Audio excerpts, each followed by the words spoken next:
চশমাতে আসবো, মানে এই মানে তাহলে প্রদেশ কংগ্রেস বা আপনি সৌম্য আইচ রয়, আপনি আপনার চশমাতে কি দেখতে পান? মানে আপনি দেখতে পাচ্ছেন যে 80% মানুষ আচার বানাচ্ছে, কিন্তু শ্রীরামচন্দ্রকে নিয়ে কোনো ফিলিংস আপনারা দেখতে পান না।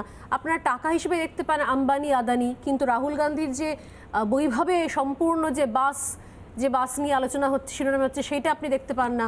আপনার চশমাতে পার্থ চট্টোপাধ্যায়ের বান্ধবীর বাড়িতে রাখা কোটি কোটি টাকা, সেটাও আপনি দেখতে পান না। মানে এটা কোন ধরনের চশমা, কোন কোম্পানির চশমা? কোন ন্যারেটিভে দেখলেন আপনি এটা, যে আমরা পার্থ চট্টোপাধ্যায়ের বিরুদ্ধে সব থেকে বেশি আন্দোলন লড়াই মুখর থাকি আমরা পশ্চিমবঙ্গ প্রদেশ কংগ্রেস? আমরা লড়াই করেছি, চোরকে চোর বলার মতো চোখের দিকে তাকে দৃষ্টি করার আমরাই করি।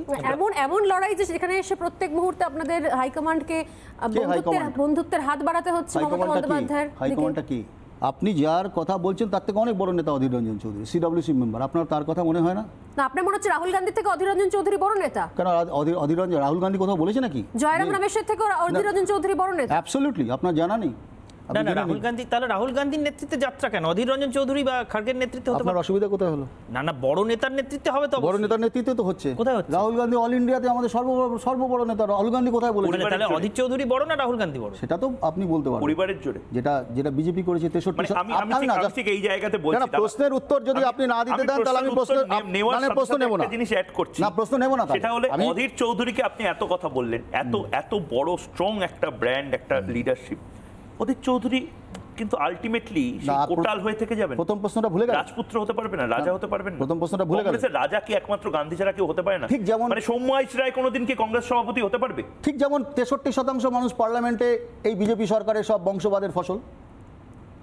প্রশ্ন করুন। নরেন্দ্র মোদীর পিতামহ পিতৃদেব বলুন তো, ব্যাপারটা হচ্ছে অমিত শাহের পিতামহ পিতৃদেব কারা? সিম্বলিক কথাবার্তা। যোগী আদিত্যনাথের না সিম্বলিক। আপনি রাহুল গান্ধীর কথা আমি বলছিলাম, আমি তো উত্তর দিচ্ছি, আপনি নিচ্ছেন না। নিশ্চয়ই ময়ূর ঘোষ, সজল ঘোষ বা অন্য কোনো বিজেপি নেতা, কংগ্রেস নেতা আপনার গায়ে নিচ্ছেন কেন? আরে আমি তো বলছি নরেন্দ্র মোদীকে, বিজেপিকে আপনি হঠাৎ নিজের গায়ে নিচ্ছেন কেন? যোগী আদিত্যনাথের পলিটিক্যাল ব্যাকগ্রাউন্ড। ভারতবর্ষে বেড়েছে পরিবারতন্ত্র। আপনি যদি ডেটা দেখেন, ভারতবর্ষে পরিবারতন্ত্র বেড়েছে। ভাই ভাতিজা সরকারগুলোকে উপড়ে ফেলার চেষ্টা করছে বিজেপি, আর আপনারা সেটাকে জল হাওয়া। একেবারেই নয়। আমি তো বলছি 10 বছর কংগ্রেসের প্রতি সফট নয়। আপনি এখানে বসে বলতে পারবেন মমতা বন্দ্যোপাধ্যায় বা তৃণমূল কংগ্রেস তারা সরাসরি চুরি দুর্নীতির সঙ্গে যুক্ত, এরকম স্টেটমেন্ট আপনি ইস্যু করতে পারবেন? তাহলে মেনে নিলেন তো পার্লামেন্টে 63 চন্দ্র ভাই ভাতিজাবাদে আছে? আমি সেটা মেনে নিলাম তো, আমি সেটা মানলাম। আপনি মানলেন তো? আগে মানুন, পরের উত্তর দেন। না, পয়েন্ট আপনি তো ডেভিয়েট করে যাচ্ছেন। আপনি ডেভিয়েট করছেন। না, একটা বিষয়, একজন ডাক্তারের ছেলে যদি ডাক্তার হতে পারেন, তাহলে এমপির ছেলে এমপিও হতে পারেন, মন্ত্রীর ছেলে মন্ত্রী হতে পারে, তার ছেলে মন্ত্রী হতে পারে। অবশ্যই পারেন, কিন্তু বংশ পরম্পরায় একটা দলের মাথায় একটা পরিবারই বসে থাকবে, এবং যদি সেই পরিবার অফিশিয়ালি না থাকে তাহলে আনঅফিশিয়ালি বসে থাকবে, এবং সেই পরিবারের নেতৃত্বেই যাত্রা হবে। এটা কি করে হবে? কতবার মানে কতবার সাংসদ হয়েছে রাহুল গান্ধী? মানুষের ভোটে নির্বাচিত হয়েছে। রাহুল গান্ধী মানুষের ভোটে অনির্বাচিত হয়েছেন এমনও তো আছে।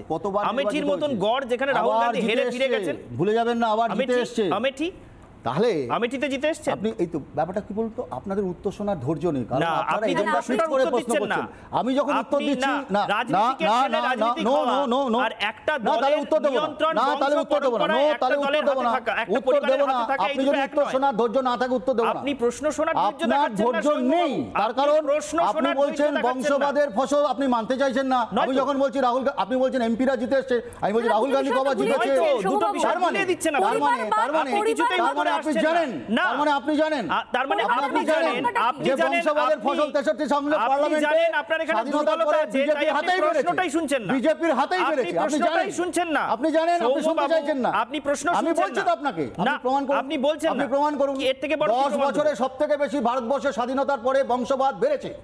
আপনি প্রমাণ করুন। বুঝতে পারছেন না যে পুরো জিনিস থেকে আমরা মানে ডেভিয়েট, আপনি জানেন আপনারা ডেভিয়েট করছেন। না না, পরিবারবাদের সংজ্ঞাটা কি, যেটা বারবার করে আমরা বলছি যে বলুন, আপনি বলুন পরিবারবাদের সংজ্ঞা কি? না, আপনি বলুন যে গান্ধী ছায়া মুক্ত কংগ্রেসকে কোন দেখতে কতবার দেখেছেন আপনি?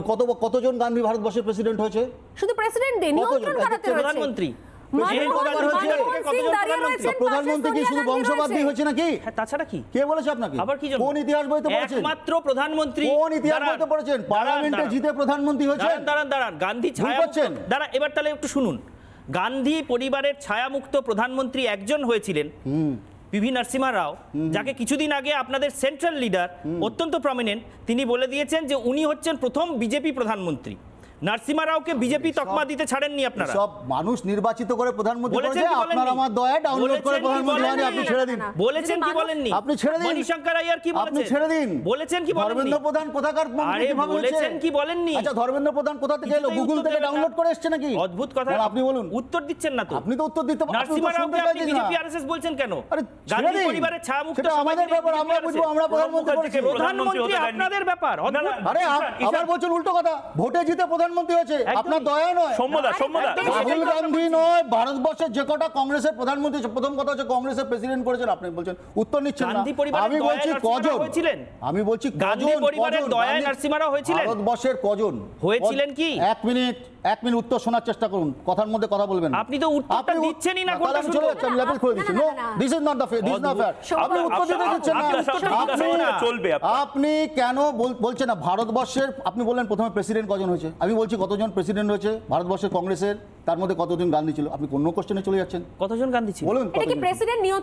এক মিনিট ভারতবর্ষের কংগ্রেসের প্রেসিডেন্ট কারা করবে? প্রথমে উনি প্রশ্ন করলেন আমাকে। Longest serving president of Congress স্বাধীন ভারতে, তার নাম সোনিয়া গান্ধী। So what? এতদিন স্ট্রেচে So what? অন্য কেউ প্রেসিডেন্ট 138 থাকেননি। বছরের দল। লংগেস্ট সার্ভিং আরে প্রেসিডেন্ট। 138 আপনি বছরের কাকে দল, পরিসংখ্যান নিয়ে চ্যালেঞ্জ যাদের করছেন? নেই, যাদের কিছু নেই, তারা কি উত্তর দেবে আমাকে? কার কিছু নেই? আরে 138 বছরের দল, তার আরে মধ্যে স্বাধীনতার পরের কথা বলছি কতজন সৌম্যবাবু। প্রেসিডেন্ট হয়েছে? স্বাধীনতা কতজন গান্ধী 108 ছিল? বছর আপনি বলুন, হয়েছে। কতজন পারেন? স্বাধীনতা তৈয়ব 108 জি থেকে বছর শুরু করে, হয়েছে। শুনুন, স্বাধীনতা বল্লভভাই কি প্যাটেল, তৈয়ব জি থেকে শুরু করে 108 আজ বছর পর্যন্ত হয়েছে?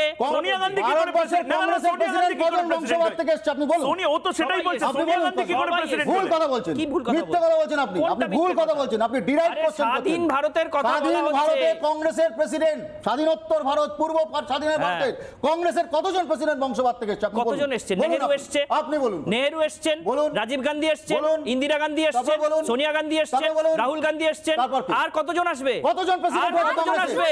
কতজন হয়েছে পরের কংগ্রেসের জেনারেশনকে প্রেসিডেন্ট? আসতে দিন। আরে কতজন হয়েছে আর কংগ্রেসের কতজন প্রেসিডেন্ট? জানেন আপনারা? কতজন হয়েছে আজকে? একটা গান্ধী কতজন হয়েছে অলিখিতভাবে কংগ্রেসের প্রেসিডেন্ট? দেশের আপনি রাজত্ব বলুন, চালিয়ে কতজন গেছে হয়েছে একটা গান্ধী কংগ্রেসের পরিবার। বেশ। 57 জন কংগ্রেসের প্রেসিডেন্ট হয়েছে, কি হয়েছে? আপনি জানেনই না? তাতে কি তাদের আপনি নাম কি? জানেনই না? আচ্ছা, তাদের নাম কি? সব আপনি- না, 57 জনের 10 জনের নাম বলুন। আমি সব 57 জনের মধ্যে 10 জনের নাম, গোটা বাংলা শুনুন, দেখছে। সব 57 জনের মধ্যে 10 জন কেন? আমি প্রেসিডেন্টের 20 নাম জনের নাম বলে দেবো। বলুন। আপনি বলুন, বলুন, না, বংশবাদ- ঠিক আছে। আপনাকে- আমি ঈশানকে না, বলছি না, আমি একটা বলছি, কথা বলছি না, ঈশানকে বলতে হবে। আগামী 57 সেকেন্ড আপনি 57 জন না, প্রেসিডেন্টের এটা কোনো নাম কথা বলুন। নয়, আমি না, বলবো। আপনি আমি রাহুল বলবো। গান্ধী, আপনি আমি সোনিয়া বলবো, গান্ধী, আপনি জওহরলাল নেহরুর কথা বলছি। আমি বলছি 57 জন কংগ্রেসের প্রেসিডেন্টের বেকার- নাম বলুন। বেকার কথা বলছেন। আপনি যদি বলতে না পারেন, 1 সেকেন্ড চলে গেল, প্রেসিডেন্টের নাম আমি নয়, অনেক 2 নাম সেকেন্ড চলে গেল, আমি 25 জন নাম বলতে পারবো, আপনি বলুন। 25 জনের নাম আপনি বলুন, আপনি বলুন। 1 মিনিট চলে গেল, আপনারা বলুন, আপনাকে 1 প্রশ্ন মিনিট চলে গেল, করেছি। 25 জন না 10 জনের নাম বলতে আপনাকে আমি পারবেন না। প্রশ্ন করেছি, শুধু আপনারা নাম বলুন I rest যে my case, ভারতবর্ষে I rest 63 my শতাংশ case। পার্লামেন্টে 3 বংশবাদের মিনিট ফসল চলে গেল, এখনো বিজেপি সরকার 57 জন প্রেসিডেন্টের থেকে 10 জন প্রেসিডেন্টের নাম বলতে পারলেন না, কংগ্রেসের মুখপাত্র। আমাকে I জিজ্ঞাসা rest my করছেন case। আপনি, আপনারা বলুন। কোন ন্যারেটিভ 57 সেট করতে চাইছেন 62 সৌম্যবাবু? আরে আপনারা দেশের মানুষ জানে, গান্ধী আমরাও সব পরিবার জানি। তারা জানে। আরে আমরাও আপনাদের আপনি জানি, বলছেন যে- আমরাও আপনাদের চিনি। আপনি বলছেন যে ইলেকশনে আরে নির্বাচিত আমরাও হয়ে